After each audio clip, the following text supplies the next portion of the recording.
In this lesson, I want to show you how to make animations the easy way. Last time that we saw this model, we could potentially just start rotating pieces and start making sense out of them. If I selected these guys individually, I would have been able to orient them in such a way that they will make a fist or that they will create something. But right now, as you can see, just positioning these guys is somewhat complicated. I can expand this view and say something like do all of the same transformations for the middle finger in this particular case, but that will require me to have all of the spaces oriented in the proper way. And while that is not difficult or complicated, when you have to do this for every single frame, that is going to be really time consuming. So animators don't really want to deal with the fact of selecting every single joint and then trying to make an animation out of it. It is going to be taking a lot of time, and as you can see, these floating numbers are going to be a little bit complicated to work with. So for that purpose, we're going to be taking a look at how to make controllers. Let me just select my mesh and go back to my bind pose. So skin, go to bind pose.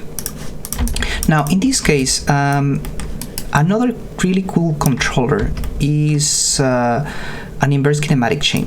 So what the inverse kinematic chain is going to help me is just control specifically where my arm is going to end up at. We use these on extremities most of the time, like feet and arms.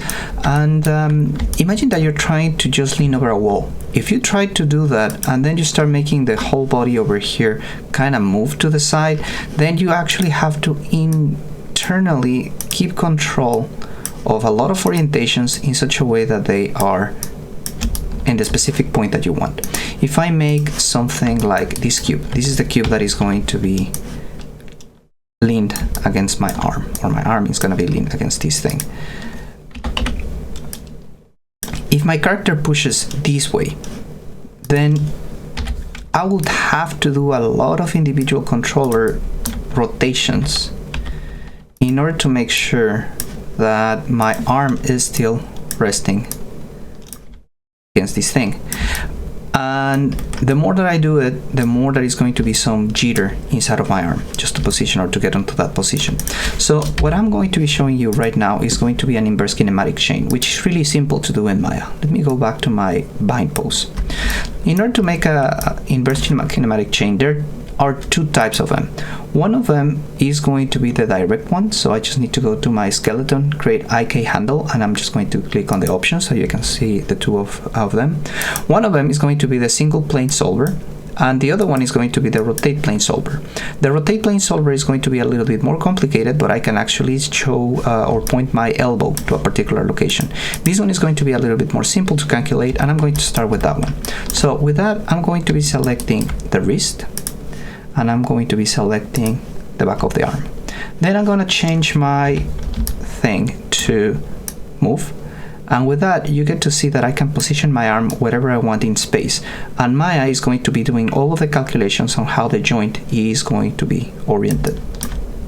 So this one is a little bit less expensive to calculate than the previous one.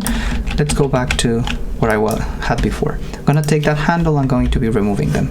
The next one is going to be my skeleton, create IK handle options. This one is going to be a rotate plane solver. I'm going to select the same joints, so from here to here I want you to calculate all of the individual things, but one thing you will notice in this case is at the tip is going to have an arrow pointing towards where my object is going to have. At this point I can go to my create locator, and this is nothing more than a point in space. What I'm going to do here first is I'm going to be creating a new layer for my arm so I can hide it. And this time around I'm going to select these. I'm going to hold X so I can snap, V, so I can snap onto the point, and I'm going to be pushing this thing back. I can change the scale, although again it's a point in space, so the scale is only going to be changing the representation of this point. So the next step for me is going to be choosing the locator and then the inverse kinematic handle. Go to my constraint and I'll say pole vector. Now with that, when I move this point, I can actually make the arm point towards that. So let's bring in the visibility. I'm going to be taking the locator once again. I'm going to be pushing it, but now this time around I get to point out where my arm is going to be located. It is going to be aiming at that location. So that is just the first controller that I'm going to show you. I can control these. I can add a lot of controllers to this one, but for now I'm just going to stay there. Next one I'm going to show you is going to let me work with the fist. So I'm going to go back a couple of steps, and I'm going to continue from this point on the next video.